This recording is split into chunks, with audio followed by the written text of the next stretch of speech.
చాలా మంది కుటుంబాల్లో భర్తలు త్రాగుబోతులుగా ఉన్నారు, బిడ్డలు త్రాగుబోతులుగా ఉన్నారు, బిడ్డలు మాట ఎన్ని పరిస్థితుల్లో చాలా మంది కుటుంబాలు ఉన్నాయి.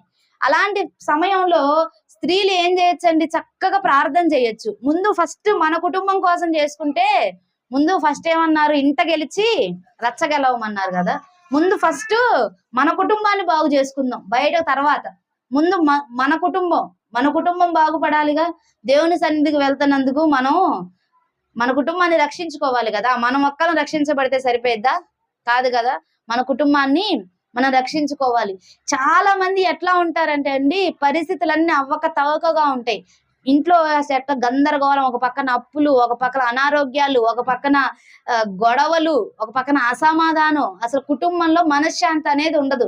అయినా కానీ ఇంట్లో ఆడవాళ్ళు ఎట్లా ఉంటారంటే, పనంతా చేసుకొని ఓ ముద్ద తిని మంచం మీద కొనుక్కొని ఈ మూల నుంచి ఆ మూలకి, ఆ మూల నుంచి ఈ మూలకి పొర్లాడే వాళ్ళే ఉంటారు. కానీ మిమ్మల్ని అనట్లేదండి, కొంతమంది అట్లా ఉంటారు. అటు ఇటు పొర్లాడతా, కాసేపు లేచి బయట కూర్చొని ముచ్చట్లు చెప్పుకుంటా ఇట్లా సమయాన్ని వేస్ట్ చేస్తారు. కానీ అరే, నా కుటుంబం బాగలేదు కదా, నా కుటుంబం పరిస్థితి బాగలేదు కదా, నా బిడ్డలు నా మాట వినట్లేదు, నా భర్త త్రాగుబోతుగా ఉన్నారు, అయ్యో నేను నా కుటుంబం అంతా అప్పుల బంధకాల్లో మునిగిపోయింది, నా కుటుంబం అసలు అసమాధానంతో నింపబడి ఉంది, నా కుటుంబంలో మనశ్శాంతే లేదు, నేను ఇట్లా ఉండటం ఎందుకు? ప్రార్థన చేసే దేవుడు కార్యం చేస్తాడు కదా, నేను చర్చికి వెళ్తున్నాను కదా, నేను నిజ దేవుడిని గ్రహించుకున్నాను కదా, అన్యుల కంటే నిరీక్షణ లేదు, ఎవరొచ్చి కాపాడతారు నిన్ను అంటే అన్యులు ఏం చెప్పలేరండి, అవునా? అదే మనము, ఎవరు నీకు దిక్కు మనం చెప్పగలం. నువ్వు దిక్కున్న చాటు చెప్పుకుంటే ఎవరికి చెప్తాం? మనం వెళ్ళి ప్రభుకే చెప్తాం కదా. నిన్ని పరిస్థితి నుంచి ఎవరు విడిపిస్తాడంటే ఎవరు ఏం చెప్తాము? నా దేవుడే నన్ను విడిపిస్తాడు, నేను ప్రార్థన చేస్తాను, నా దేవుడు నాకు సహాయం చేస్తాడు, నేను ప్రార్థన చేస్తాను, నా దేవుడు నన్ను స్వస్థపరుస్తాడు అని మనం ధైర్యంగా చెప్తాం కదా. అదే ధైర్యంతో ఎందుకు ప్రార్థన చేయమండి? కుటుంబ పరిస్థితులు గందరగోళంగా ఉంటే తిని పొనుకోవటమేనా మన పరిస్థితి? మన పని అట్లానే ఉంటది కొంతమందిది. అయితే నాకు తెలిసినంత వరకు ఇక్కడ ఉన్న వాళ్ళందరూ మంచి ప్రార్థనా పరులుగానే నాకు తెలుసు.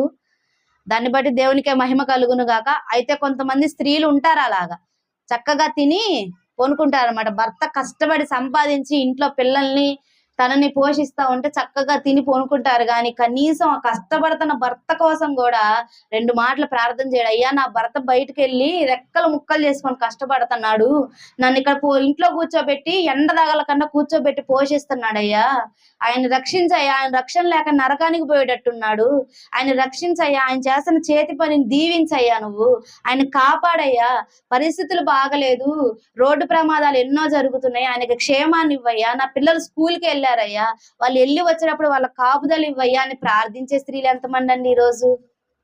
కొంతమంది అలా ఉన్నారు. అయితే కొంతమంది ఇప్పుడు నేను చెప్పినట్లే ఉన్నారు, చక్కగా తిని పోనుకుంటున్నారు కానీ ప్రార్థన చేయట్లా. పోనీ నీ కుటుంబం రక్షించబడిందా? చాలా. నా కుటుంబం రక్షించబడింది చాలా. మీ కుటుంబం రక్షించబడింది చాలా? కాదు కదా. బంధు జనాంగాన్ని ఏం చేద్దామండి? చుట్టుపక్కల ప్రజలను ఏం చేద్దామండి? వాళ్ళందరూ రక్షించబడాల్సిన అవసరం లేదా? వాళ్ళందరూ దేవుని సన్నిధికి రావాల్సిన అవసరం లేదా? పరలోకానికి రావాల్సిన అవసరం లేదా? మిమ్మల్ని అడగరా దేవుడు రేపు దేవుడు లెక్క? ఈ రోజు ఈ క్రైస్తవ సమాజంలో మీ అందరు ఉంటున్నారు కదా, మీరందరూ రక్షించబడ్డారు కదా, రేపు దేవుడు తీర్పులో మిమ్మల్ని నిలబెట్టి నీ ఇంటి పక్కన వాళ్ళ సంగతి ఏంది, నీ కుటుంబంలో వాళ్ళ సంగతి ఏంది, నీ సమాజపు సంగతి ఏంది అని అడిగితే ఏం చెప్తామండి మనం? నీ సమాజంలో నువ్వు ఉంటున్నావు, నేను నీ వైపు, నువ్వు భూమి మీద ఉన్నప్పుడు నేను చాలా ఆశగా చూసా, ఎవరికైనా 4 మాటలు చెప్తావేమో, ఎవరి కోసమైనా కాస్త ప్రార్థన చేస్తావేమో, ఎవరింటికి వెళ్ళైనా కాస్త దర్శించి వాళ్ళకి నా గురించి చెప్తావేమో అని చాలా ఆశగా చూసా నీ వైపు. కానీ ఏమీ లేదు. మరి ఎందుకు చెప్పలేదు అని అంటే నా సమాధానం ఈరోజు ఇక్కడ ఉన్న వాళ్ళందరినీ దేవుడు అదే మాట అడుగుతున్నాడు. నువ్వు తలదించుకునే పరిస్థితి తెచ్చుకుంటావా? లేకపోతే నీ చుట్టుపక్కల నీ సమాజం కోసం, నీ బంధు జనాంగం కోసం ప్రార్థన వరకు ఒకవేళ చేయకపోతే ఈ రోజు దేవుడు మాట్లాడుతున్నాడు కదా, నీ సమయాన్ని నిన్ను నువ్వు ప్రతిష్ఠించుకో, నీ సమయాన్ని దేవుని కొరకు ప్రతిష్ఠించు.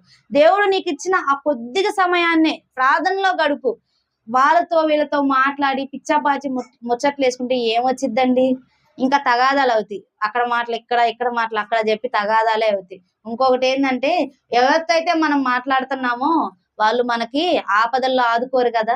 ఎవరితో అయితే మన సమయాన్ని ఎక్కువగా గడుపుతున్నామో వాళ్ళు మనల్ని ఆపదలో ఆదుకోరు. నువ్వు ప్రార్థన చేస్తా ఉండు, ప్రార్థనలో దేవుడితో కనెక్ట్ అవుతా ఉండు, నీకు ఏ సమస్య వచ్చినా దేవుడే తీసేస్తాడు. నువ్వు ఇతరుల గురించి ప్రార్థన చేయి, నీకు కావాల్సిన దేవుడు చూసుకుంటాడు. చాలా మంది అంటారు, నాకేంటి ప్రార్థన చేస్తే నాకేంటి, కొంతమంది ఈ బాబతోళ్ళు కూడా ఉంటారుగా, ఏదైనా చెప్తే నాకేంటి, చిన్నపిల్లలు కనుక అయ్యా కొంచెం కొట్టుకెళ్ళరాయ్యా అంటే నాకేంటి అంటారు కదా, అంటే వాళ్ళకి లంచం ఇవ్వాలి. అవునా? అట్లా అనేవాళ్ళు కూడా ఉంటారు. మనము ఇతరుల కోసం ప్రార్థన చేసినప్పుడు, దేవుని చిత్తానుసారమైన ప్రార్థన చేసినప్పుడు మన అవసరాలన్నీ దేవుడు తీరుస్తాడు. ఈరోజు నేనే ఉన్నానండి. నేను ఇప్పుడు దాకా పొందుకున్న వాటన్నిటిలో పెక్కు బాగా నేను అడగకుండా నా దేవుడు నాకు ఇచ్చినయే. మీ అందరికి తెలుసో లేదో, నాకు తల్లిదండ్రి ఇద్దరు లేదు. చిన్న వయసులోనే అదిగో ఆ పాప అంత ఉన్నప్పుడు మా నాన్నగారు చనిపోయాడు. మా అమ్మ నాకు 15 సంవత్సరాల వయసు అప్పుడు చనిపోయింది. 15, 16 ఏళ్ళప్పుడు చనిపోయింది. అప్పటి నుంచి ఇప్పటి వరకు నాకు వదిలిసిన నాటి నుంచి నేటి వరకు, సరే మా అమ్మ చనిపోయిన కాడి నుంచి, మా అమ్మ ఉన్నంత వరకు మా అమ్మది ఇచ్చింది అనుకుందాం. 16 సంవత్సరాల వయసు అప్పుడు మా అమ్మ చనిపోయింది.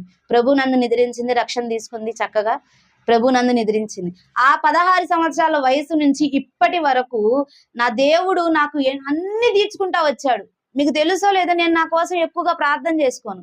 నా కోసం నేను చేసుకునే ప్రార్థన ఏదైనా ఉంది అంటే, ప్రభువుని తెలుసుకున్న నాటి నుండి నేటి వరకు నా కోసం నేను చేసుకున్న ప్రార్థన ఏదైనా ఉంది అని అంటే, ప్రభువా నేను నీతో కనెక్ట్ అవ్వాలి, ప్రభువా నాకు ప్రార్థనా జీవితాన్ని ఇవ్వు, ప్రభువా నాకు వాక్య ధ్యాన జీవితాన్ని ఇవ్వు, నేను నీ పని చేయాలి, ఆత్మలను రక్షించాలి, నేను నిన్ను సంతోష పెట్టాలి. ఇదే నేను నా కోసం చేసుకునే ప్రార్థన ఆ రోజు నుంచి ఈ రోజు వరకు. అయితే నాకు ఏదైనా తక్కువైందా అంటే ఏది తక్కువ కాల. అమ్మ లేదు, నాన్న లేడు. ఇప్పుడంటే వివాహం అయింది కాబట్టి భర్త చూసుకుంటున్నారు అనుకోవచ్చు. వివాహం కాకముందు ఆ దేవుడే కదా, అవునా కదా? ఇప్పుడు నాకు నా భర్త ఇవ్వాలన్నా కానీ దానికి ఎవరి కృప కావాలి? దేవుని కృప కావాల్సిందే కదా. అప్పటి నుంచి ఇప్పటి వరకు నేను పొందుకున్న ప్రతీది కూడా నా దేవుడు నేను అడగకుండానే నాకు ఇచ్చాడు. నేను అది నిశ్చయముగా చెప్పగలుగుతా. ప్రతిదీ, నేను నడిపే వాహనంతో సహా, నేను ఉండే ఇల్లుతో సహా ప్రతీది నేను అడగలేదు. అయ్యా నాకు కావాలయ్యా నేను అడగలా. నేను నశించిపోతున్న ఆత్మల కోసం ప్రార్థన చేస్తాను. నేను ఆయన పనిలో ఉన్నాను కాబట్టి నా దేవుడు నాకు ఏది తక్కువగా నీలా. దేవుడు పక్షపాత కాదు కదా. నాకు ఒక దేవుడు, మీకు ఒక దేవుడు ఉన్నాడా? అందరికీ ఒకటే దేవుడు కదా. నాకు చూసిన దేవుడు నీకు చూడ్డా? నాకు ఇచ్చిన దేవుడు నీకు ఇవ్వడా? నాకు కృప చూపించిన దేవుడు మీకు కృప చూపించడా? నిశ్చయంగా చేస్తాడు కదా. కాబట్టి సంశయం వద్దు, అనుమానం వద్దు. నువ్వు ఇతరుల కోసం ప్రార్థన చేసినప్పుడు, నువ్వు ఒక ప్రార్థనా పరురాలిగా ఉన్నప్పుడు దేవుడు నిశ్చయముగా నీ అవసరతలన్నీ తీరుస్తాడు.